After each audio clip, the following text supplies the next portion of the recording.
We've all been sailing in the world ocean racing scene for many, many decades. Sydney Hobart is always, one of the pinnacle events of the year. Almost like a little bit of an Everest for a lot of people in the sailing world. It's one of the iconic races, definitely in the top 5 races in the world. It's one of those almost bucket list items that you want to try and tick off, and once you've done it a few times, for some reason you keep coming back. Wild Oats has got a tag. You've got to get out of the harbour in one piece. You've got to get down the coast of New South Wales. You've then got to get across the Bass Strait, and the weather there can be shocking, as we discovered in '98. The start, no doubt, is a very stressful time. It's a long race, and you can certainly lose the race if you make a mistake on the start line.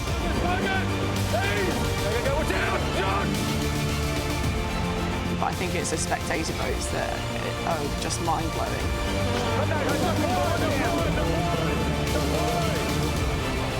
You always have to face some dramatically changing conditions. We have no water. We need a high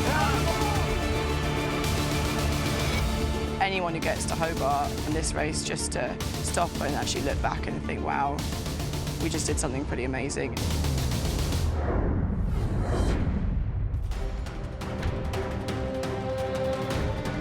Sydney Harbour at its absolute best, on show for the world today for this iconic race, the Australian tradition of this big race from Sydney south to Hobart. Hi everyone, I'm Mark Beretta. Thanks for joining us for the 75th Rolex Sydney Hobart. It is going to be a spectacular start here on the harbour today. And joining me, a man who has completed this race 31 times for 5 line honours and 2 overall victories, Peter Shipway. Shippers, 75th is always a great tradition, but 157 boats on the start line is amazing. Yes, it's the biggest fleet in 25 years, the 5th biggest fleet ever. We've got every Australian state represented, and Queensland a near record entry, and they're the only state that have never won this race on corrected time. 8 overseas entries, and to cater for this huge fleet, for the first time also 4 separate starting lines on the harbour. And 2 great battles go on here, line honours and overall. That's right. There's no doubt the 5 Super Maxis will fight out the line honours battle, but the real battle that the yachtsmen want to win is the handicap honours. And there's a group of yachts around the 52-foot and smaller look to be favoured by the weather, and they could win the ultimate prize, the Tattersalls Cup. Oh, we cannot wait. It is going to be spectacular today. Down at water level for us is a man who knows this race inside out. He's won it twice here. He's also an America's Cup winning captain, Jimmy Spittle. How are things down there? G'day Mark, g'day shippers, and obviously g'day to everyone at home, and welcome to what is setting up to be an absolute cracker of a day here. Now the forecast was for a 10 to 15 knots nor'east sea breeze, and I can tell you right now it is all of that and more. We've got a good 16 knots building, and as this day goes on we could see up to 18 knots, maybe even 20 as the boats send down the coast. One other thing they've got to be careful of today is the tide. Full run out tide come start time, and that's going to be trying to take these boats over the start line. So something for all the skippers and teams to be well aware of, but conditions looking fantastic. Can't wait to see it unfold. Jimmy, thanks very much, and great to have your expertise down there as well. Now, let's take a look at this course because, Pete, as you mentioned, 4 start lines because of the size of the fleet this year. That's right, and go to different turning marks at the heads to equalise the difference between the 4 starting lines. Then they put the bow south down the New South Wales coast, entering Bass Strait, which looks as though it'll be pretty quiet this year. Then down the east coast of Tasmania to approach Storm Bay at the mighty Tasman Island, where they'll turn to starboard 30 miles across the river to the river entrance at the Iron Pot, and then they'll go 11 miles up to the finish at Castray Esplanade, right in the heart of Hobart. Yeah, it is the race that has captured the world's attention, and there you are on our mega wall. You can see from the air Sydney Harbour looking magnificent today. There's Mark Richards, the skipper of Wild Oats 11. They've won this line honours wise 9 times. Could it be the 10th this year? One of the big dangers, Comanche, right next door there. And things are setting up beautifully for this incredible race. All up, about 2,000 sailors in this fleet this year, 157 yachts. And as we said, it is the toughest annual yacht race anywhere in the world. They have much work ahead of them over the next few days. And shippers, this is the difference from the Super Maxi of Wild Oats 11 to one of the smallest boats in the fleet. Yes, on the left, Take 5, the smallest boat at just 30 feet. And look at the difference in size. It's incredible, really. But that little boat on the left will probably take 6 to 7 days to finish. Wild Oats will be there in probably 44 hours. Now we have the projected finish time at the moment for line honours is sometime Saturday morning. Yes, well, here's the last year's winner, Alive, out of Tasmania. Hard to go back-to-back, though. It's only been done twice in the 74-year history of the race, but she stands a very good chance. They've imported Andrew Cape, a well-known Australian navigator, to navigate the boat this year, and the weather will suit these boats, but perhaps even the 52-footers, the smaller boats, might be a bit more favoured. There's Naval Group there, Sean Langman back again, and he has done this race, shippers, in just about every size boat you can imagine, from the Super Maxis down to one of the smallest he had a couple of years ago. That's right, yes. He was not that, didn't do that well last year. He was 11th to finish. It's a Rykel Pew 65, built in 2008 by McConaughey's here in Sydney as Moneypenny. And he's revamped the boat this year, revamped the crew, so she will stand a very good chance to push the Maxis. He's a great competitor too, isn't he? He knows this race. Absolutely. Well, here's a boat that could really figure in the overall honours, Cat Wincher. She's 104 years old, the oldest boat ever to race in the Sydney Hobart race. She's one of the smallest. She's got the lowest rating of handicap, and she's been beautifully restored by Bill and Kendall Barry Cotter, whose father previously owned the boat. She's got a star-studded crew headed by Michael Spees, 40-plus Hobarts, Robert Case, 30-plus Hobarts, and Scott Kaufman, a famous name in Australian yachting, has come out from America to sail aboard her. Another chance here, Sail Exchange, Carl Crawford's boat. He's a 4-time winning navigator, a very strong crew. Hugh Brodie on board, who's done more than 25 Hobart races. She's a 40-footer, and she will be favoured also by this weather that looks as though it's going to be favouring the smaller to middle-sized boats.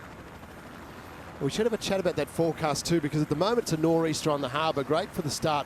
Once they turn out of the harbour, shippers, we'd expect the spinnakers to go up today. Absolutely, and the forecast for the first 6 or so hours is a very brisk 25, building to 25 to 30 knots in the vicinity of Jarvis Bay. So the fleet will be rollicking down the coast. Now, you like tricky. this. You like Envy Scooters in like this overall Envy race. Scooters, absolutely. As I mentioned in the openers, that no Queensland boat has ever won the Sydney Hobart race on corrected time. Envy Scooters, skippered by Barry Cuneo. His uncle was John Cuneo, that won the Olympic gold medal for the Dragons in 1972 at the Munich Games. She's won the Brisbane Gladstone race. She won the Noakes Gold Coast race this year. Very strong crew out of Queensland. She's one of the TP52s. And on the left, Kealoha 2. She won line honours way back in 1971, a famous Sparkman and Stevens design yawl. Experienced crew. She will love the conditions this afternoon. But keep your eye on Envy Scooters. Isn't it amazing? And that's the beautiful thing about being the 75th. A lot of these classic boats have targeted this race a couple of years ago to say, hey, we'll be right and we'll be ready to go for the 75th. It is an incredible fleet. Look, one of the great sights in Australian sport, one of the great sights in the world of yachting is Sydney Harbour on Boxing Day. For 74 years and now for 75 years, it is a fantastic sight for spectators, competitors alike. And you get an idea of the crowds there just on South Head, that is South Head of Sydney Harbour. They'll expect around 1 million people to be out watching, setting up their picnics and their barbecues, and just bringing the family down to the edge of the harbour to watch this incredible start. And as well as that, you've got this amazing spectator fleet, which you can see on the right and left sides now. They are sitting in a zone which allows them to be outside of the racing area. But once these boats get underway, the spectator fleet will move and go with them. So it's quite a spectacle. Hey, you're in for a great day. 157 yachts not far off, heading their way to Hobart. We're back with more in just a moment. And great to have Seven with us now, viewers from the cricket, joining us for the Rolex Sydney Hobart. And you join us as we count down to the start of this incredible race. You're seeing there the chopper shot, the aerial from the start region, and the spectator fleet off to the side, the competitive yachts down in the main area. This is on board Wild Oats 11. And a little bit of tension there this morning. I get the feeling, shippers, that Mark Richards has not been thrilled with the feel of the boat so far this morning. Well, that was the early report, but they'll sort that out pretty quickly. Of course, they had a disaster about 8 weeks ago when they broke the mast and crumpled the deck, so they've done a magnificent job to get the boat back to racing trim. They were in a race to Cabbage Tree Island north of Sydney when the mast crumbled in quite strong winds, and they threw every resource at it to get it up and going for this race. Now, here's another boat that's going to be highly favoured. Out of France, they've never won the race before on corrected time, Dargay. She's the old Patrice 3 that got third a few years ago. She's a very strong French crew. They've got a mixture of a couple of Australians, a couple of Englishmen on board. And as I said, never have France won it. They've won line honours with Penduick in 1967. But this boat, a little 46-footer, keep your eye on her. And what a contender this yacht has been over the years, Comanche. Jim Cooney and family. He's got wife and son on board with him this year. Big family affair. Where are they? But Where they are are the guys? highly competitive. That's Jim at the wheel. Of course, she holds the course record. 1 day, 9 hours, 15 minutes and 24 seconds. It won't be a record this year. The big boats will probably take about 1 day, 17 to 20 hours, I think, to finish. And there's Comanche, huge, wide boat, and she will love these conditions and revel in them this afternoon. But tonight it's going to get very tricky. Down the south coast, south of Bateman's Bay, there's a big trough, and there'll be no wind in that trough. And who can get through that area quickly of the big boats will really stand a good chance of getting line on us. The little boats won't experience that trough as much as the big boats. They will slow down. The fleet will compress tonight. We'll take a look at InfoTrack here. Yeah, well, she won line honours in 2016 as Investec Loyal. Chris Nicholson, a very famous Australian, is aboard her. Tony Mutter will be steering her at the start. Joe Akagich runs the crew, and young Brad Kellett will be navigating her on her trip south. Yeah, Anthony Bell will be watching very closely. He skippered her to victory when she was Perpetual Loyal. And he'll be watching her form today and across the next couple of days too, heading towards Saturday morning when we expect this line honours race to finish in the Derwent River in Hobart. It's just going on with the weather a bit, Mark. Tonight, very tricky, very light, especially for the bigger boats.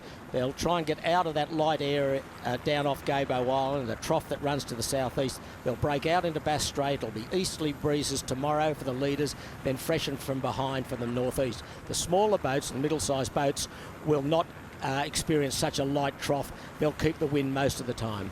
Closing in on start time. Let's go down to Jimmy Spittle for an update. Jimmy.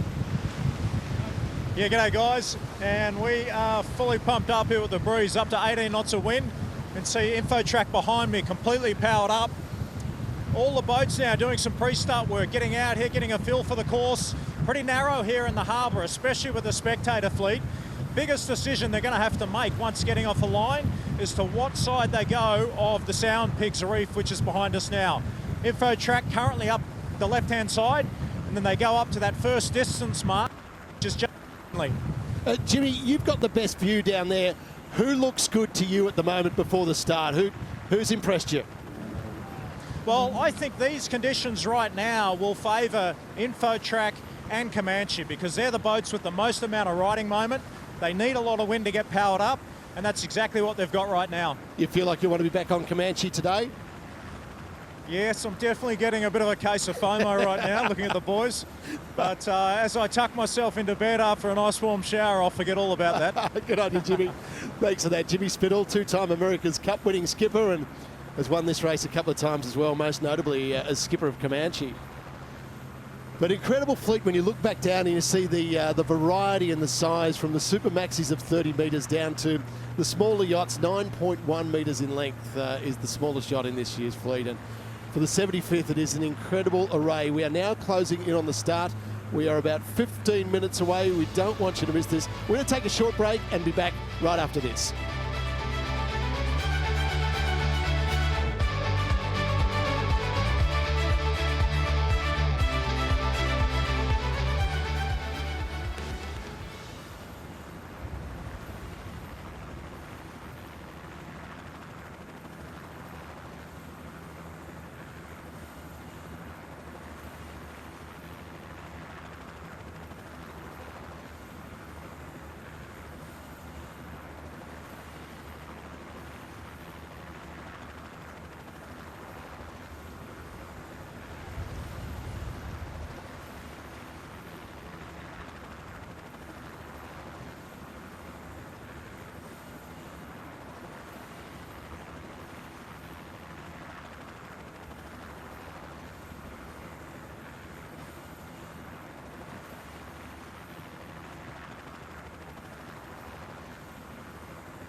Yeah, going to jibe, guys, jibing. Got an O-boy here.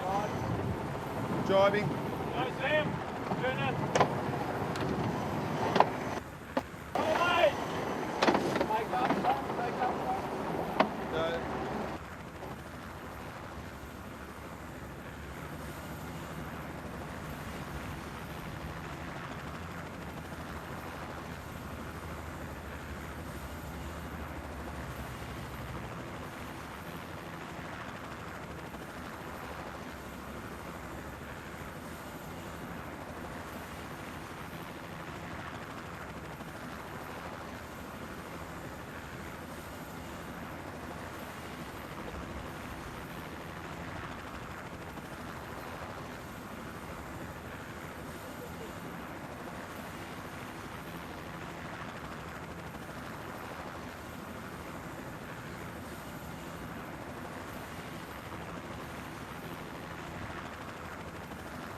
Welcome back to the Rolex Sydney Hobart, the 75th edition of this incredible race, now famous right around the world. The competitors come from across the nations to race here every year. We have a large number here, and all of the states represented as well. We're looking forward to the start coming up soon. Big field assembling, making their way to the start line, just jogging now and just jostling for those positions. They get set. We're inside, or just coming up to 12 minutes to start time on this 75th Rolex Sydney Hobart.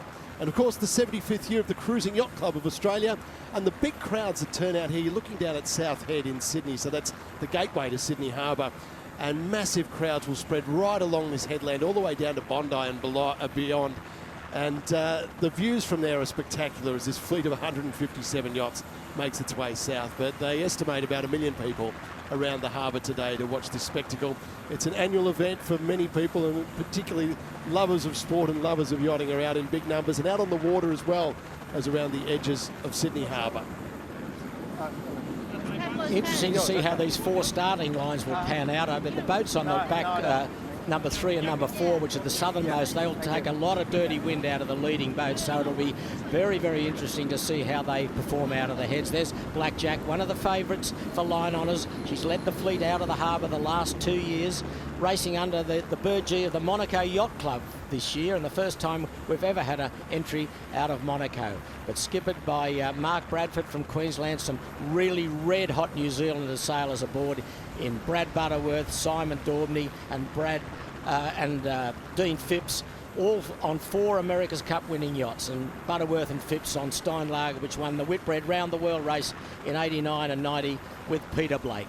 Yeah, Mark Bradford's been saying they put a lot of effort into this year, and they really see themselves as a strong contender. Here's Mark Richards on board Wild Oats 11. He's at the helm. Just coming up to the 10-minute gun, the warning signal to be fired by Jimmy Burke. He was on Crusade that won line honours 50 years ago. He was also aboard Dennis O'Neill's Coomaloo that won the race overall in 1968. So a big honour for Jimmy to be firing the warning signal. All the crews just listening out now for about 26 seconds time. When that 10-minute gun goes, they'll synchronise to that. Top right corner of your screen, that is the starter boat, so you'll see the cannon fire off the back of there in about 15 seconds. And Mark, you see, as you mentioned earlier, the spectators all kept back by a number of buoys laid around the harbour. There it is, 10 minutes to start. And there's over 160 markers laid to create a channel for the racing fleet. It's quite phenomenal, the logistics that go into this race. It's an amazing day. There's nothing like this anywhere in the world this Boxing Day on Sydney Harbour. Of course, the size of the fleet, number one, 157 yachts in this race, but then the spectator fleet is enormous, and once the start gets underway, they will move with the racing yachts out of Sydney Harbour, and that is something to behold. Yes, as Jimmy mentioned, ebb tide, so that means the tide's running out, so I'll be pushing the boats up to the line. Tacticians and skippers have got to be very conscious of that. There's Naval off Nielsen Park. A strong chance to do well and to push the big boats hard. She'll be in the top dozen or so to finish, I would think. Info track. She will enjoy these stronger conditions. The breeze now up to 20 knots, and you can see Wild Oats there with a 7 on the sail. She has a reef and a mainsail. You can see the mainsail down from the top of the mast, so she is expecting the breeze to be very, very strong as they go up the harbour and to make their entrance and through the heads. So the strategies are already underway here, and as you can see, that spectator fleet is probably the biggest we've seen in 25 years, shippers as well. Well, yes, with a fleet of that size, I guess there's a lot of friends and relatives and that are out there watching these boats, and it's very interesting that Wild Oats has got that reef in. That surprises me, and I would be interested to see how Blackjack, her near sister ship in some respects, I doubt whether she would have a reef in. There's Info Track. She'll be enjoying these strong upwind conditions to the heads. Big yacht, yeah, there you see is Oroton Drumfire.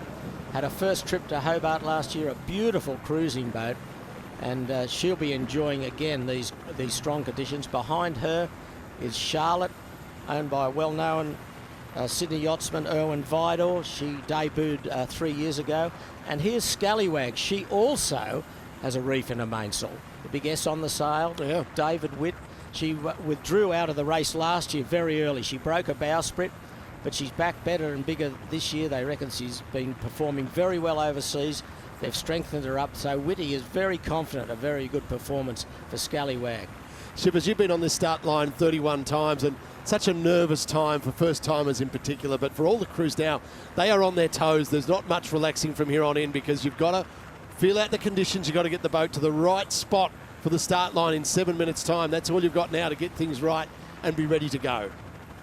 Yes, the old story, you can't win the race in the harbour, but you can certainly lose it. And tragically, we saw that 2 years ago with the incident between Wild Oats and Comanche. Yeah, and we often say, people say, why do they race? You know, why is it so tight getting out of the heads? But remember to 1982, Condor beat Apollo by just 7 seconds. So those seconds, every one of them, once the gun starts, everything counts. Yes, they're just looking at Maverick. She's an interesting boat from Great Britain. She's got the Gilmore brothers aboard. They're sons of well-known Australian yachtsman Peter Gilmore. And here's one of the smaller boats, Spirit of Freya. Well, what a famous name, Freya, named after Freya that won 3 Sydney Hobarts in a row, 63, 64 and 65, the famous Halverson brothers boat. But this boat's a little bit different, and I think she'll be hard-pressed to repeat Freya's victories. But these boats are back on the back starting lines. The big boats will start on the northernmost starting line, and on that starting line, the front starting line, there's not many boats. They try and get the overall size of the boats equalised on all the starting lines. Give you a good idea right now of the size of this fleet. That's what 157 competing yachts look like as they get set to go. Yes, well, coming up to the 5-minute gun, the preparatory signal, the first line has 20 boats on it, the second line 36, the third line 45, and the fourth line, the southernmost line, has 56 boats. And shippers, the man firing the 5-minute cannon is Tony Cable, the legend of this race. He was the first man to sail in 50 races, life member of the Cruising Yacht Club of Australia, one of the great characters of this race, and he has got the honour of firing the preparatory gun with 5 minutes to go. And here we are aboard a Wild Oats 11. All pretty calm at this stage. Yeah. Mark Richards so intense before a start. 10 seconds now for the 5-minute cannon. There you see the back of the start boat. Stand by.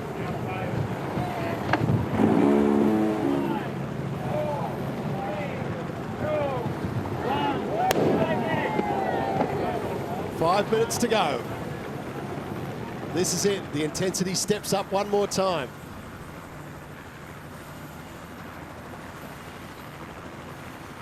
It's interesting, Mark, that if any of the boats are over the line, they will not recall until 5 minutes after the start. So the onus is right on the boats not to break the start, and that they're not obliged to call you back. They may call you back. So there's a big onus on the navigators and the skippers to make sure they're not over that line. So if you can imagine one of the big maxis being over, they'd go a long way in 5 minutes. They've got to come all that way back. So you've got to be very, very careful. Coming up to 4 minutes to start time now. Okay, they'll be starting to rock and roll now. They'll be starting to line up, get their positions. See Scallywag there with the big S on the mainsail driving across the front of Comanche. And shippers, we should point out too the rivalry between these super maxis. The crews, they race against each other, they know each other. This is extreme. Yes, you see Jim Cooney there at the wheel of Comanche on the left. Voice of Mark Richards.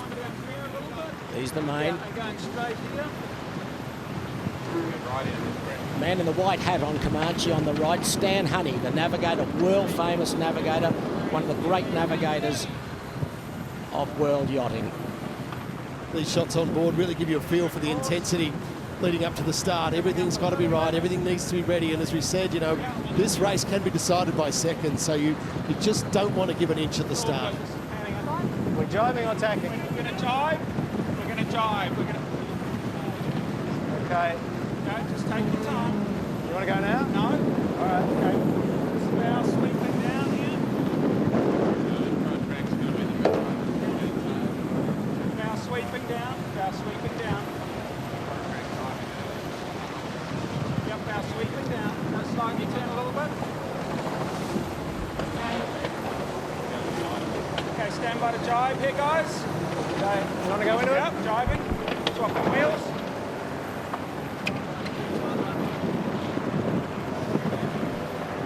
Okay, tactician just calling the manoeuvres to Jim Cooney. They wanted to jibe. They're coming back on port, Really nice hole port here. tack. Mark Stand Richards, by. nice hole to tack back in. Juan Vila in the white hat in the middle of screen. He's their navigator. On the right, Ian Murray. Ease the gear, ease the gear, ease the gear, ease the gear. Ian Murray doing his 24th Sydney Hobart, a Get the legend gear of off, Australian get the gear sailing. off. We're coming up to 2 minutes to start, 2 minutes to go. Okay, they're becoming to final approach now. Ease the gear, ease the gear. Chris Link's on the runners there on Wild Oats 11. Ease the gear, ease the gear, ease the gear. Ease the gear means they want to slow down. Ease, ease. Good, ease. Let the gear off, let the gear off, let the gear off.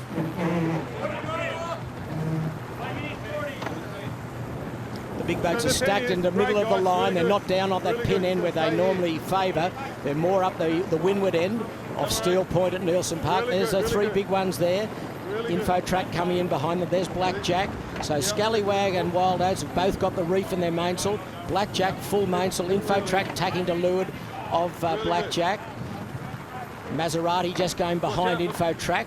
She's actually owned by Jim Cooney. Maserati, so he's got two boats in the fleet. Here we are on Wild Oats. Trim on a little bit. Coming up to 1 minute to start, 1 minute. Trim on, trim on, trim on, trim on. Trim on. Go, Battler. Starting gun to be fired by David Kellett, a life member of the Cruising Yacht Club of Australia, former Commodore of the Cruising Yacht Club, former President of Sailing Australia and Vice President of World Sailing. A huge honour for David. He's done so much for this race, and he's running the radio communications aboard JBW, the radio relay vessel. He knows the race. He sailed 26 of them over the years.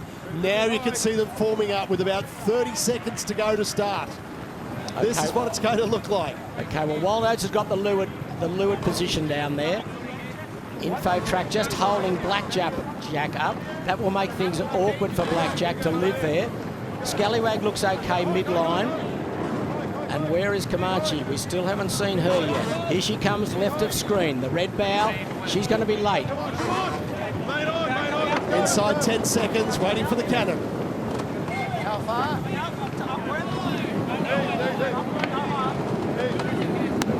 And there they go. They're underway in the 75th Rolex Sydney Hobart. Well, Comanche was late, no doubt about that. She's got a lot of work to do to weave her way through some of the smaller boats. These are the boats on the front line. Info Track looks good. She's stacked up nice and high above Wild Oats. Wild Oats got a lot of heel on in this breeze. And there's the second line. That's the second start line. Some of the smaller boats. But the real contenders for overall are in this group in the second start line. They are the little green boat, Daguet, the French boat. Okay, here are the leaders. Info Track looks good. Scallywag got a good start up to windward. Wild Oats pinned down to leeward a bit. There, she won't have room to come back and call water. I think Info Track will be clear ahead of her. Scallywag looks good as well. Midline. Blackjack got hammered there by Info Track, and Comanche missed it by a long, long way. You going to be able to cross them or not? You can hear the voice, will they cross it? Wild Oats will not cross Info Track. She will not cross Scallywag. When she tacks, she'll be on port tack. She will not have right of way. Real high, real slow. Mark Rich, you can hear him real slow. He's trying to pinch high to stay up there.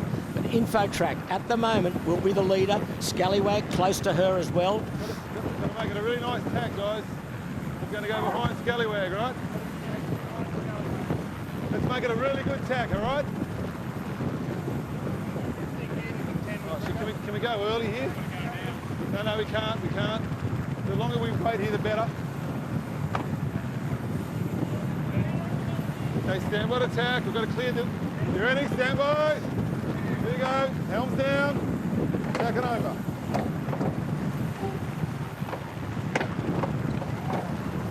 The Western Wedding Cake on the Western Channel of Sydney Harbour. Mark Richards has got to thread the needle here. He's got to thread the needle. He's got no rights coming back on port tack. Easy. He's the main. Come on. Okay, he's behind Scallywag. Go. Let's go. Come up. So they'll cross the rest of the Good fleet. work, guys. Nice shot. Get the jib on. Come on, Bella. Battler, calling the battler, Robbie Naismith, top New Zealand sail trimmer aboard Wild Oats. Getting a bit of grief from Mark Richards. Now Blackjack's in trouble here. Will she cross Naval? No, she had to go back. Naval put her back about. There's URM to leeward of Comanche. She's the original Shockwave, built by McConaughey's for Neville Crichton. Very good crew on her. Some young skiff sailors, Marcus Ashley Jones and Pete Harris. But here we are on board Comanche.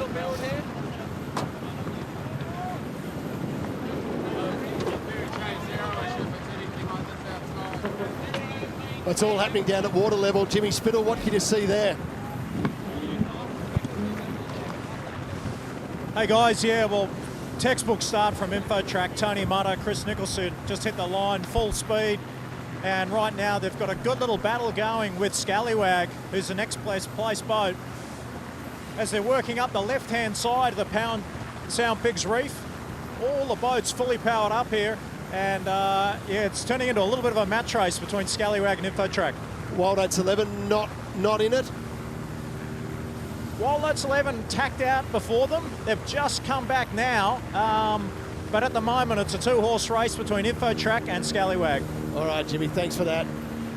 As you can see, it is an amazing start once again. The Super Maxis have roared away. Info Track looking good at the moment, Scallywag, and that's Wild Oats 11 at the bottom of your screen. Trim up, guys. Trim up, cover up. Nice job. Okay, there's Info Track tacking on the gas of both Scallywag and Wild Oats 11. They'll find it hard to live there. Bit of a slow tack from Info Track. They need to get that jib in as quick as they can to hold their height. There's the channel marker on the Western Channel of Sydney Harbour, and just see to the left of Info Track the bow with Sound Pigs. There's Sound Pigs Reef coming into play at the bottom right of screen. Scallywag had to drive off to leeward of Info Track because she was really in the gas there. So it's Wild Oats will be picked up on Scallywag, and Scallywag probably will not cross Wild Oats there, but it's Info Track holding all the honours at this early stage. What a sight. What a great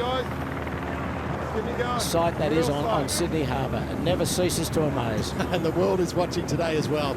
Sydney Harbour, after a tough few weeks, there's, as you know, well, the bushfires across this region have been putting smoke right across New South Wales, but today the city looks clear, and the world is watching an amazing start to this incredible race. And you see that huge spectator fleet is now moving as one, trying to keep up with these leaders, which is no mean feat because they are absolutely flying at the moment. They'll be doing 20+ knots at the moment. They're heading down through towards Sydney Heads.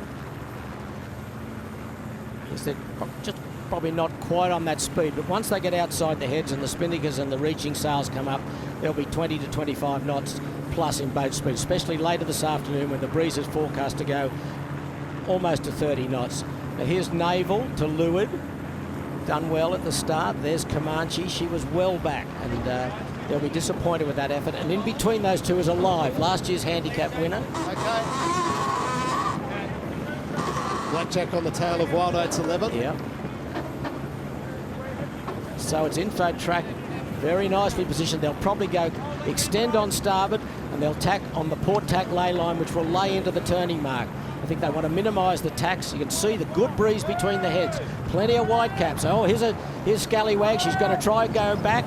All the rights are with Wild Oats. She's got to tack back. Oh, that was too close. You can't do that. Stand by attack. Okay, helms down. Take it over.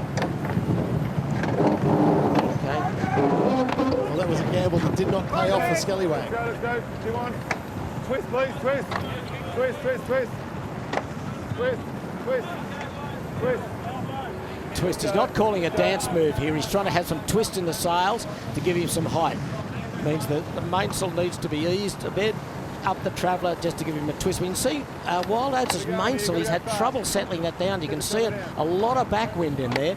Now I think Info Track's close to the port tack lay line here. If she can lay this mark, Clear on Blackjack.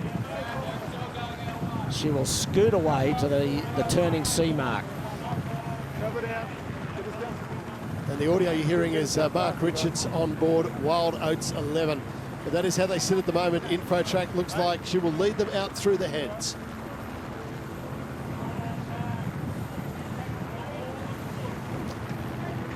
Much better trim now. So just after 7 minutes since the starting gun, and it is Info Track leading them away. Wild Oats 11 in that battle as well, and Scallywag has just dropped back a little bit in third spot. Yes, well, Info Track was short of the lay line, and she's got to tack back now on starboard. She'll go out and extend all the way to the lay line. She just, you can see one of the turning marks just in the foreground there. That is the, I think it's the first turning mark, which is not the one that these big boats will be going to. They will go further towards Manly before they turn. And here is the first turning mark for the big boats, the yellow turning mark. The white one before was for some of the smaller boats on the back lines. So Info Track, Nelly probably close to a starboard lay line. She'll go right up to the mark, tack, and she has a very nice lead.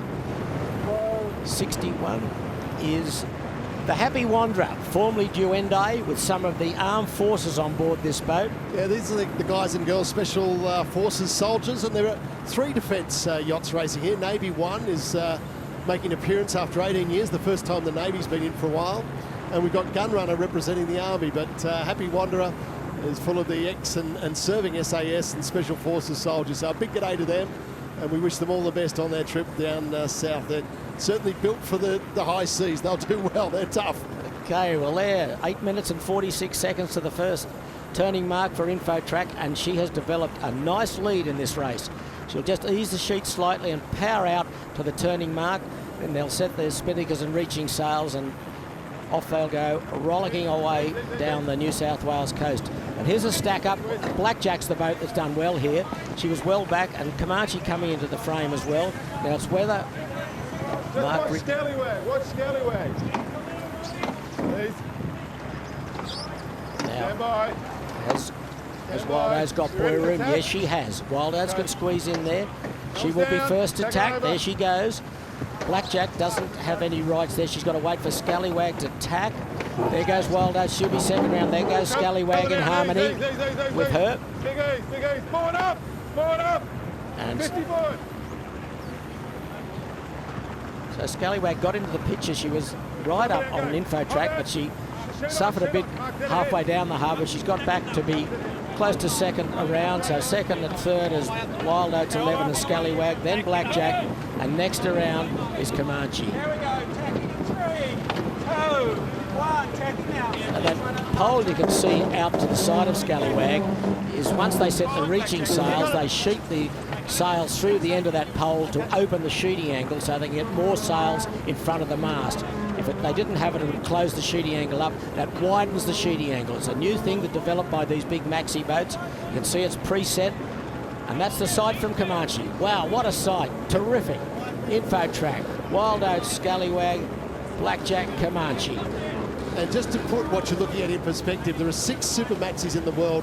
You're looking at 5 of them racing here. It is quite incredible and a real tribute to the quality of this race. There's Scallywag right in front of us. They've done a great job. They are Julian with Wild Oats 11. And credit to Infotrack, they've got away nicely.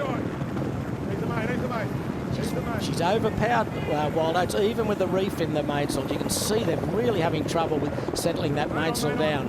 Come on, get a jib on, guys, for God's sake. He's the leader, if you can. And here comes some of the smaller boats on the first line. There's Naval there, there's URM up to windward, and last year's winner Alive. URM has 2 round-the-world sailors aboard in Noel Drennan and Albie Pratt. They'll be pushing this boat hard. And then some of the TP52s. This was the group that could really stand out in the battle for handicap honours. First one, the first TP52, is the boat that everyone tips as the race favourite. It's Matt Allen's Ichiban that won the race 2 years ago. Terrific crew. She's been in hot form this year. She unfortunately broke her mast in the Brisbane Gladstone race, but since then she's been keeping on. And there she's tacking. Behind her, Guaylo, another boat highly fancied. She won the Cabbage Tree race this year. Envy Scooters, the blue boat that's just tacked. And then coming up, number 25 is Zen, another TP52. So all of these TP52s, there's about 12 of them in this race. They stand a marvellous chance of winning this overall race on corrected time. Meanwhile, outside Sydney Heads, Scallywag and Wild Oats 11 here. Great duel. So this is from on board Wild Oats 11, looking back at Scallywag at the moment. They are in an arm wrestle, these two, and Infotrack is just headed out, first out of the heads, getting clear at the moment as these last 4 or next 4 Super Maxis are locked in a battle.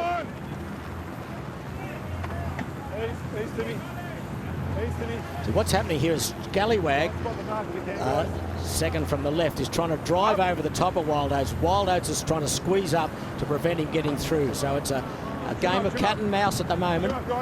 They're not far off the final turning mark. The reaching sails will go up and then they're away. There's a view of the leader Infotrack ahead there in the distance. Here's Scallywag in front of us. And you hear the intensity from Mark Richards. I always think when Mark Richards gets Wild Oats 11 out through the heads, he should go and have a lie down. But it doesn't happen. He's got another day and a half to work pretty hard. I can tell you one thing, he won't do that. We'll get ahead of these guys. Main up, travel up. Really light. So the view from Comanche, looking forward to the other 4 Super Maxis at the moment. They're in the chase at the moment. They've got to try and make up some ground and wind these in. Well, this afternoon's winds could be quite kind for them. The big tactic will be by tacticians and navigators what course they set to try and get through this little soft air area off Gabo Island. Do you go to sea a bit, or do you stay on the rum line, or do you even come a little bit inshore? Probably the good book is saying that you stand a little bit to the east of the rum line and try and minimise the distance getting through the trough. So we're now about 14 minutes into this race. There's plenty happening out there. We're going to take a quick break and we'll get you straight back.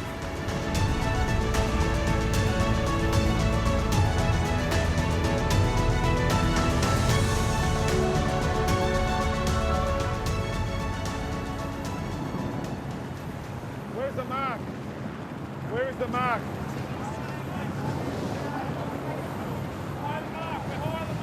Oh, fuck you guys. He's here. Which mark are we going for? Are you sure? Where is it?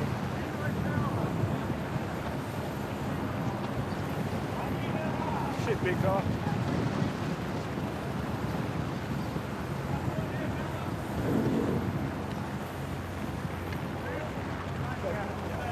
We need a...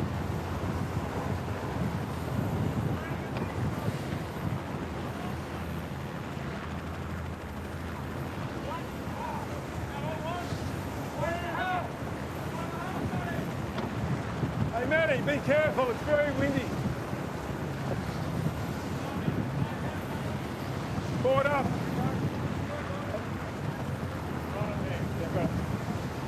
Where are you going?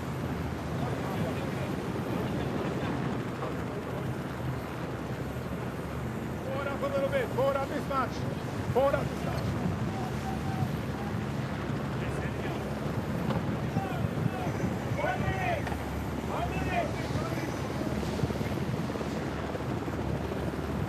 Hey, Matt. Hey, JT. Don't rush it. Don't rush it. We don't need it. We don't want to have one here. Just slow, just slow.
Welcome back to the 75th Rolex Sydney Hobart, and this race has delivered another fantastic start. InfoTrack, you may remember as Perpetual Loyal from a few years ago, is leading them out of Sydney Heads and down the coast of Australia, pointing towards Hobart now, and this big spectator fleet is out there enjoying it as well, being part of the action. Some of the smaller boats further back now leaving the harbour as well. There's Maverick on the left with the Union Jack just coming up to their turning mark, and these were some of the boats that were on the second line. And there were 4 starting lines today, so that means there are a couple of different turning points throughout the harbour to get everyone equalised on distance. 628 nautical miles between the start line and the finish in the Duet River in Hobart. Yeah, you can see the breeze, terrific nor'easter, classical summer nor'easter, building probably close to 18 to 20 knots, and will freshen, as we said, as they get further out to the sea mark, and then as they get down the coast this afternoon, it'll be a rollicking run. And here's Comanche. She's put the bow down. She's got a head of Blackjack. These are conditions built for Comanche. Go below, Scallywag. So you can see them just pick up speed out of that turn too. They are moving now. So you can see all the sails hoisted, ready to unfurl. It's not a marked out course. Ease. Mark Richards, skipper of Wild Oats 11. Okay.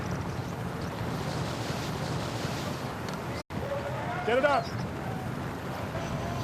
Passing the beautiful old James Craig there, an icon here in Sydney Harbour. InfoTrack has got the spinnaker up. Settle down. So what Mark Richards is saying, that they've got like a front rudder or board that they use to go upwind. It's not much used downwind, so he's calling for that to come up. Let's go. Triple head. Triple head, that means he wants 3 sails in front of the mast. Let's get the reef out. He's calling for the reef out of the mainsail. Main on. They want maximum power downwind. Hey! Get the reef out. Get the reef out. Some of the smaller boats turning the marks there. There's Sequant, the boat, the little boat with the black sails. 117, skippered by Kim Jagger. He's the headmaster of Sydney Boys High School. And 07 is Wings. 4 women on board her doing their first Hobart race, so they'll have some really enjoyable conditions this afternoon. It's one of the great things about having such a big fleet, 157 yachts this year. There are so many first-timers enjoying this race and having the experience of doing a Sydney Hobart, which is for many is a once in a lifetime.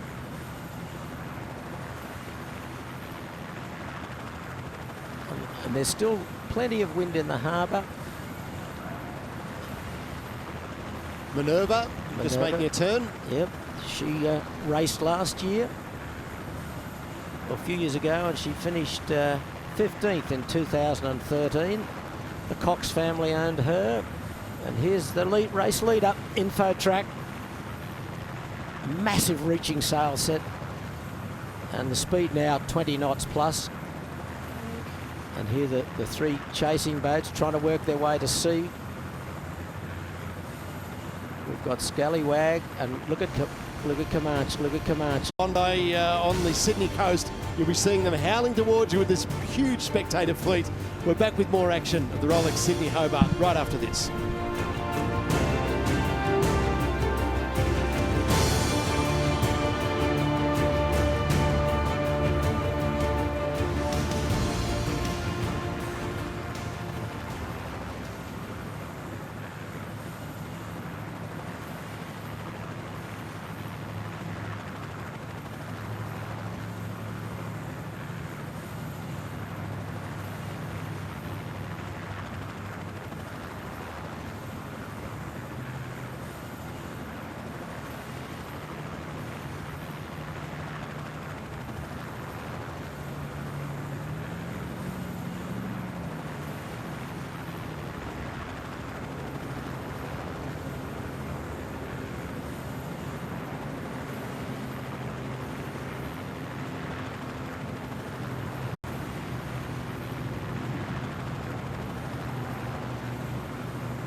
Welcome back to the 75th Rolex Sydney Hobart, and what a sight as our leaders make their way down the New South Wales coast now. They are clear of Sydney Harbour. They have turned right and they are heading south. Let's go down to Jimmy Spittle. Jimmy, what a sight it is. Must be amazing to be amongst this. It really is incredible. We're just starting to see the smaller boats that were on that fourth start line starting to make their way out. And everyone has enough breeze to get out. Last year there was actually quite a large vacuum up here left from the big boats, but not so much this year. The breeze has really filled in, and I can tell you that the chop and the wake from some of these spectator craft, it's like a real washing machine, and the camera crew and myself, we've worn a few of those waves. It's a good thing you're used to it, Jimmy. Anyone impressed you? Is anyone you've seen who thought, yeah, they're looking pretty good? Well, I've got to say I was really impressed with InfoTrack. I mean, they got a good little lead going around that last distance mark. But now I think you're going to see boats like Comanche start to really put the throttle down and start to eat up a few of these miles. They're going to scream down the coast now, and it's when they go into this first night, that's where we're really going to see that first transition in the weather system. So it's going to be an extremely important night for the entire fleet. Yeah, great night of racing, Jimmy. Thanks very much for that. Looks amazing out there. And as you say, still so much of this incredibly big fleet coming by. And you take a look there at one of the legends of this race, number 77, that is Kealoha 2. Originally came here in 1971 for just one Sydney Hobart, and the rest, as they say, is history.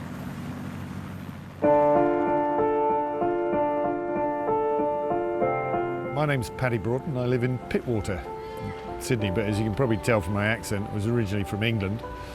My brother and I bought Kealoha 2 in 2016 to do some of the classic ocean races, and we wanted to follow in her footsteps. Kealoha 2 was built in 1964, designed by Sparkman and Stevens, that great firm. Incidentally, I think it's 90 years since they opened their shop this year, for a chap called Gentleman Jim Kilroy, as they called him. And Kealoha 2 was the second in line of his Kealohas, and he built 5 of them ultimately and raced them in all the great races around the world. She's built out of something called geranium, as it was the lightest, stiffest material that they had at the time. She's 73.5 feet long on a long keel, so when you pull her out the water, it's not a thin piece with a large bulb on the end. It looks like a large wall, and she weighs a whole 45 tons.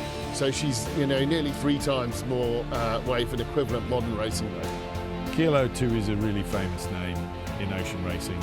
One race that it did in 71, which won line honours, it took 3 days and 20 odd hours, I think it was. And in 2017, our major objective was to beat that time, which we managed to do by about 3 or 4 hours, I seem to remember. And then again in 2018, when we raced again, we beat our previous record by probably less than an hour. And so our objective this year is to try and improve it once again. Wherever we go, there are people who remember the Kealohas, and they remember them for great reasons, that they were beautiful boats, that they were raced extremely well, and that they did well in their chosen races. Yeah, it's a famous name with this race, and just a beautiful looking yacht. Great to see it out there, and they'll have a wonderful trip to Hobart, just reliving some of the great nostalgia of this race. We are just coming up to the first half hour of racing. We'll be back with more in just a moment. InfoTrack leading.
31 minutes into the 2019 Rolex Sydney Hobart, the 75th edition of this incredible race, and so many great stories, so many amazing boats out there.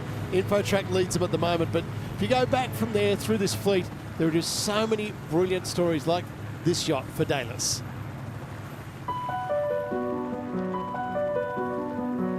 Fidelis was built in 1964 in New Zealand, and it's probably one of the most famous New Zealand offshore yachts. But the designs go back to the 1930s, so the guy who built it actually knocked off the lines, knocked off the design, and then had the boat built in Auckland. And the first year, it wasn't really very successful, and then sadly, he passed away. So the next guy that got hold of the boat actually really ramped it up, fixed it up, changed some of the rig, changed some of the underwater sections and the rudder and so on, put a skeg rudder in it, and he's the guy that then became synonymous with the boat in the 60s, and he won the Sydney Hobart in 1966. So that was the wild oats of the day, and they won by just over 17 hours on the next boat. We were looking around for a boat in 93, 94 to go and compete in what was then the 50th Sydney Hobart race, and we looked at loads and loads of different boats, and I had an old 40-footer, and we thought, well, we'll try and get something that's a bit classic, something that's a bit older, and try and get reenact some of the spirit of the 50th. And so I eventually found this boat, and it was in New Zealand, and it was in pretty sad repair, but I flew over there, did a deal to try and charter the yacht, and long story short, I finished up buying it. But we only got the boat here about 8 or 9 weeks before they started that 50th Sydney Hobart race. The boat's done 7 Sydney Hobarts, including the win in '66, but that was the fastest time that we'd ever done in 2016. And that was after breaking the boom halfway across Bass Strait. So we had a bit of drama with all of that, and it slowed us down 4 or 5 hours. We had to strap the boom up, put it back together again, and then finish up in Hobart. Very grueling race. It's very challenging. You never quite know what's going to be there, and at the end of it, it's always hugely satisfying, however hard it may be in the 3 or 4 days to get there. And it's all part of the heritage that makes the Sydney Hobart such a magnificent race. You've got the extreme high tech, and you've got these beautiful nostalgic boats who are still incredibly capable in this day and age. Yes, well, Fidelis still holds the record of the second greatest winning margin in the history of this race, in 74 years. So it's a wonderful boat, and there's a lot of stories that go with this race, and here's one of them. There's Mel McPherson, our cameraman, who has been on board Comanche, just departing Comanche. So that's how we get you these magnificent shots. There's a helicopter up above her that monitors her now, and she'll be picked up in the rescue boat along with her gear. Mel does this year after year. She loves it. It's part of her job. It's one of the highlights of a year, and good to see Mel safely recovered, and we'll see you back next year to do it all again. But that's how we get you these amazing shots from on board, is thanks to the great work of Mel. And just to give you an idea of how fast Comanche's flying along, from when Mel got off, look how far they have travelled. It is a great indication of how fast they're going at the moment. Around about, she was about 20 knots worth. Yeah, there'll be 20 knots plus, and this is really in Comanche weather now. She's clearly moved into second place, and these boats with high stability, Comanche and InfoTrack, with the breeze slightly probably east-nor'easter, they're really revelling in these conditions. But it's interesting, so many stories within this race. Jack Earl, one of the founding fathers of the race in 1945, 2 of his grandchildren are racing. Tiari's actually on Fidelis, Tiari Tomaszewski, and her brother Matt is aboard the 3-time winner Love and War. So there's stories within stories. Yeah, we love that about this race. 35 minutes into the 75th Rolex Sydney Hobart, the 2019 race. InfoTrack is leading. We're back in a moment.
almost 40 minutes into this race, and the first big change of lead since InfoTrack led them out of Sydney Harbour. This is Comanche flying along at the moment because, Peter Shipway, this is really Comanche-made conditions. Absolutely, you could say she's on the warpath, no doubt about that. She's taken the lead. You can see InfoTrack inshore of her, Coogee in the background, and they've really extended away from the other three maxis.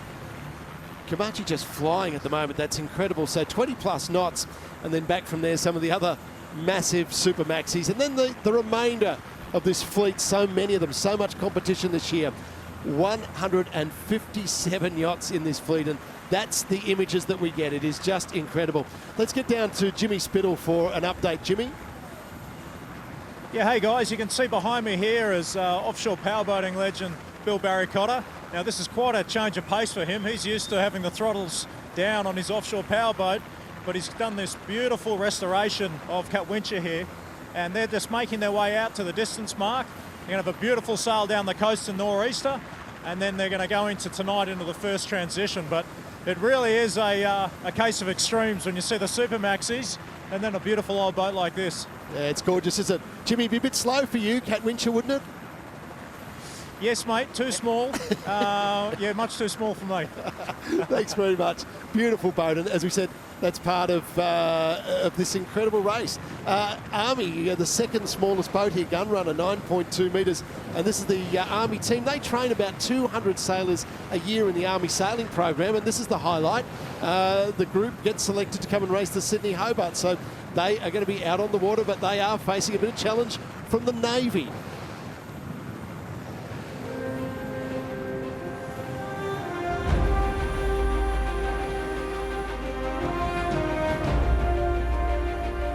I'm Murray Stewart. I'm from the Australian Army. I live at Janelli though, posted to Victoria Barracks, and I'm on the boat Gunrunner. So back in 1986, the Army bought the boat Gunrunner, just a recreational thing for the soldiers. And it's been owned and operated by the Army Sailing Club ever since. The crew is all currently serving Army. We've got 6 men and 2 women. Only 2, myself and one other, have done the Hobart before. So for the other 6, this is their first time south. So all currently serving defence members, most of them with operational experience. The Sydney Hobart is, one of the ultimate challenges in sailing. And, for Army, we're always up for a challenge. But I guess the Sydney Hobart's just the centrepiece of our wider sailing activity. We put around 200 soldiers through Gunrunner every year, and that's to develop their resilience and Army values. So whilst the Hobart is the flagship for the Lucky 8, a different 7 and me are going to sail it back, and then it'll just continue the sailing program. So the Hobart's just a highlight, but just one of the many sailing things we do. I mean, sure, it's small, but, it's big compared to inside of a tank. And so, the Army people are used to being in small teams, and so it just works really well. I like it. That's why I'm coming back for my 3rd Hobart.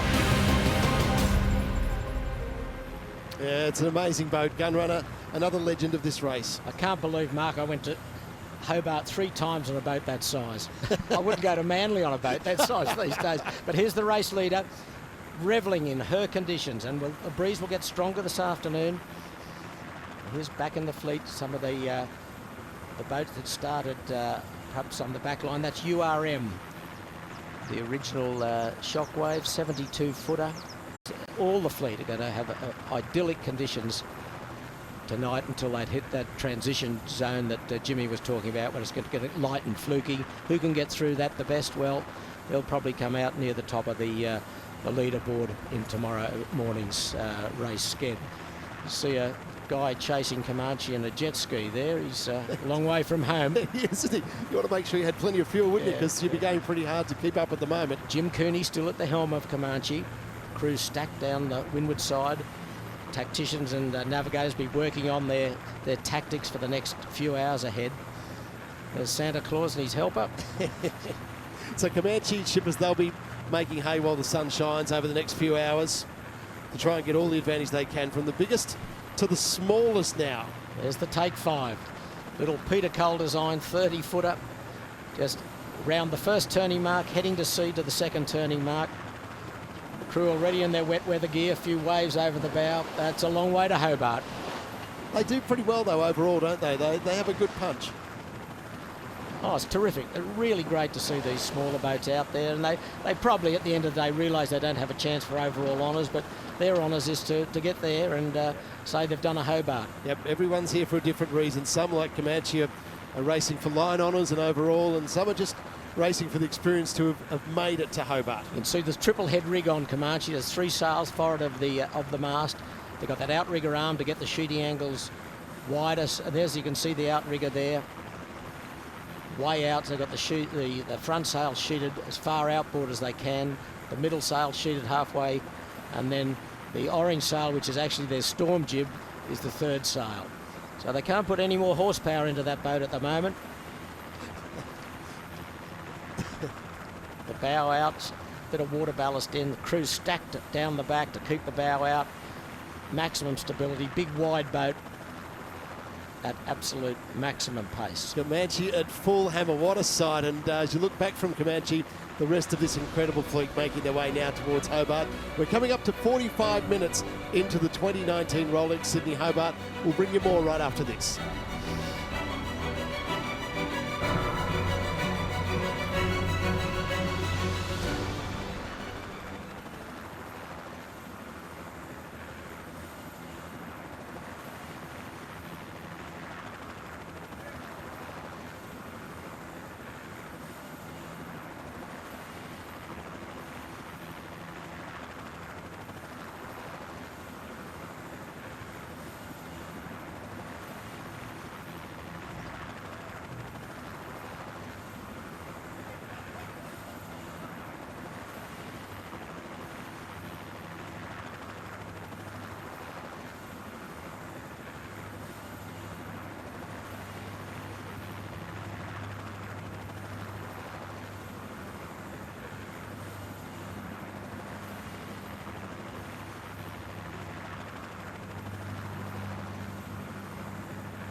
This is Will, he's the tall one. Will and I have been together since the London Olympics, but trained with each other about 2009. Great partnership. And we're not dating. We're not dating. This is Matt Belcher. We sailed together first time in 2010, just after he won the gold in London. We've been campaigning together, so this will be our second games. Looking forward to it. I steer the boat. Will is really in charge of the speed of the boat. He's sort of balancing on the side and using as much leverage as we can get to generate the power. The silver medal in Rio was an amazing experience, and we're really proud of that performance. We came away from the games thinking maybe we could have done a little bit better. We've been working super hard for the last 3.5 years to try and, step one step more on the dais. We've been to Tokyo or Enoshima, the Olympic site, about 15 times. Fair to say that we're getting quite a good understanding of the conditions. It's very different to Rio, which is really cool. Really lovely people, very organised and structured. Mount Fuji's in the background. And earlier this year, we had 3 major events. We had our World Championships, the test event, and a Sailing World Cup, and we were fortunate enough to win all 3 of those. So we're starting to get a good handle on what to expect for the Olympics. Tokyo's always been dreaming about gold.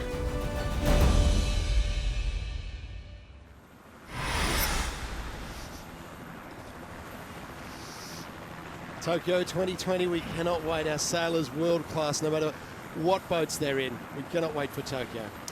Out on Sydney, well beyond Sydney Harbour now, out off the coast of Sydney. This is the scene. This big fleet of 157 yachts in the 2019 Sydney Hobart. On their way south now, the leaders, the Super Maxis, are ahead of them. They're down south of Coogee at the moment, making great time, particularly Infotrack sitting in second behind Comanche. And Comanche hitting 20 knots plus at the moment, and they will do for the next few hours as they make their way south. Naval Group, Sean Langman's 65-footer. She was 11th to finish last year, and he's looking to improve on that, and just that is beautiful conditions. Double head rig, she's got the reaching sail set on right on the bowsprit, and then the staysail inside of that. And she'd be doing 15, 18 knots easy, and that looks like one of the race leaders going well to sea. So it's interesting tactics from Stan Honey, the navigator on Comanche. He's taking a more seaward course than perhaps some of the others, even at this very early stage. And that's what the weather pundits are saying. The way south is going to be very tricky. So just to expand on that, Pete, we expect tonight that, this northeasterly will blow through for a few hours, and then at some stage there'll be a southerly come through, and that's where it gets tricky. Well, it's not so much a southerly, it's a very light southerly. It's not a southerly buster by any means. It's an area of very little or low wind speed. It'll probably get round to the south or southeast at only about 5 to 10 knots. And the big boats will hit that first, and it'll last longer for them. The smaller boats might not even hit this trough. So the big boats have got to navigate their way through it, and whether you go to sea and try and get through it quicker or to come inshore and be quicker through it. It's a tactical game now. This is not a straightforward race by any means. Fantastic, and just the way we love it. So the trick for now is just bunker down and move as quick as you can. Get south on this beautiful wind, and you can see everyone's got the spinnaker up, and away they go. As the navigators and tacticians and skippers be working hard on their weather now to get their weather routing right to get through this, and then after they get through this tomorrow, it's pretty straightforward. There's Zen, another of the TP52s owned by Gordon Kettleby. She retired last year, but she's back again this year, and another boat that could perform well if the TP52s are to figure on the podium. They had some rig damage last year. Yes, well, you can see how far Comanche's worked to seaward. There's Botany Bay in the background. You can see Infotrack inshore of Comanche, but Stan Honey's got her going well to seaward, whereas the other 4 Maxis are staying a little bit more inshore of her. And what a sight that is. Isn't it? Every bit of sail they can muster, and incredible speed. Beautiful sight. So the weather is saying that, as I said earlier, Comanche's record is 1 day, 9 hours, which she'll be, I would think, 10 to 12 hours behind that this year based on the weather models. because the big slowdown tonight, and they could take some 10 to 12 hours to really get through the light spot before they get on their way again tomorrow. So it's going to be very tricky for come about 6 or 7 o'clock tonight. And these leaders will be down south of Bateman's Bay at that stage. And here's No Limit. She did very well last year. She was 3rd overall as Voodoo. And on board Tony Ellis on a record-breaking 52nd trip to Hobart. Helmsman is Barney Walker, a 3-times winner of this race. She's racing out of Victoria. And as I said, did very, very well last year. A Reichel Pugh 63. So Tony Ellis overtakes Tony Cable, who has also done 51. That's 52 now as of this year. Congratulations to Tony Ellis. Amazing achievement. What a view. Just see the width of Comanche compared to, say, Blackjack or Wild Oat. She's a very wide boat in the stern, the back sections of the boat, as is Infotrack. Good stability in these heavier breezes, and that's what proved that for Infotrack down the harbour. Was a real win for him. And here's Hollywood Boulevard, probably named after the owner, Ray Roberts. He's commonly known as Hollywood, one of the great characters of this race. This boat has performed well. It was second to Loki in 2011, when known as Living Doll. Now, Ray's been a great competitor over the years in a various number of boats, and this boat's got twin rudders. You can see the windward rudder just out of the water there, and she's got a highly experienced crew, and Ray's always been there or thereabouts with his yachts. Great to see them, shippers, in these conditions, really doing what they were made to do, really getting good speed and in full flight. It's incredible. Yes, a lot of these boats, like Comanche and some of the big boats, they love going downwind, but some of the boats in the fleet like to go upwind. It might sound a strange thing to say, but they're built to go upwind in stronger conditions. It's not pleasant, but it's performing for the boats. And there's Jim Cooney and the boys. You can see his wife there, Samantha Grant, just behind the helming station. He's got his son there as well. Yeah, it's a real family affair. It's wonderful. It's good, isn't it? Incredible. And he'd be enjoying that at the moment. 55 minutes into the race so far, and Comanche leads them and is flying along from Infotrack.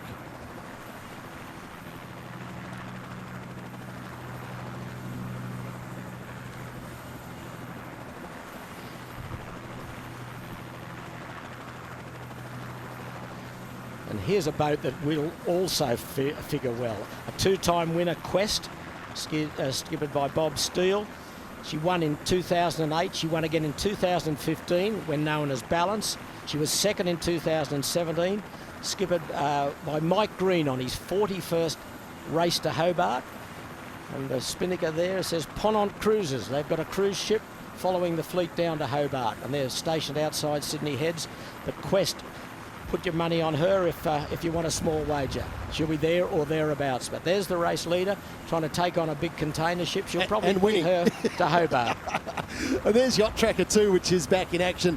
And as you can see right now, you can follow the whole fleet. It is amazing over the next couple of days to keep an eye on what's happening. If you've got a favourite boat or you've got family or friends racing, you'll be able to flag it and see their progress as they go down. But Yacht Tracker is a tremendous addition to this race to allow you to follow what's happening. And don't forget, you can watch the finish of the race live whenever that is on 7+. Keep in touch on the Rolex Sydney Hobart website, but 7+ will feature the finish whenever it happens, so stay tuned for that. All right, let's go back to Jimmy Spittle. Jimmy?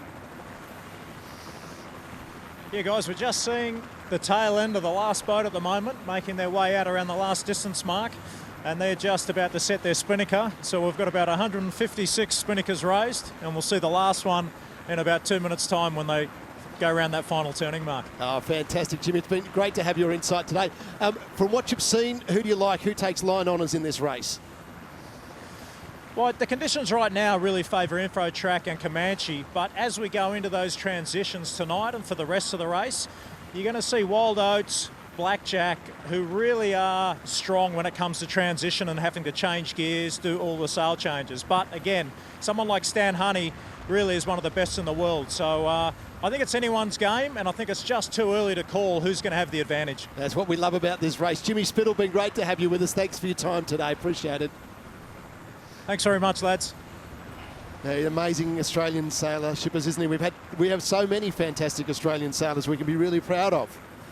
Yes, he's skippering the Italian America's Cup challenger for the next America's Cup. So, yeah, one of the very best. Well, there's the divergence in courses. Comanche well to seaward on the bottom right of screen, and the other 4 maxis well inshore as they are south of Botany Bay, making fantastic progress in this freshening nor'easter. You can see the white caps up now. The breeze is probably 20 knots plus 22, maybe 25. It'll be 30 knots this afternoon, and if you can believe it, they'll probably be going even faster. Now, shippers, you've seen a few of these now. How do you rate the start today? Oh, terrific. You know, a great job by InfoTrack, as Jimmy said. Comanche just hung back a little. She knew that once she got outside the head, she could put the foot down and probably make a real cause to win line on us. But she's doing a great job at the moment, but safe travelling to all of the boys. Yeah, credit to the Real Crews. It has been an amazing start. We hope you've enjoyed it, the start of this 75th Rolex Sydney Hobart. From all of us, we hope you've had a great time. We'll see you soon.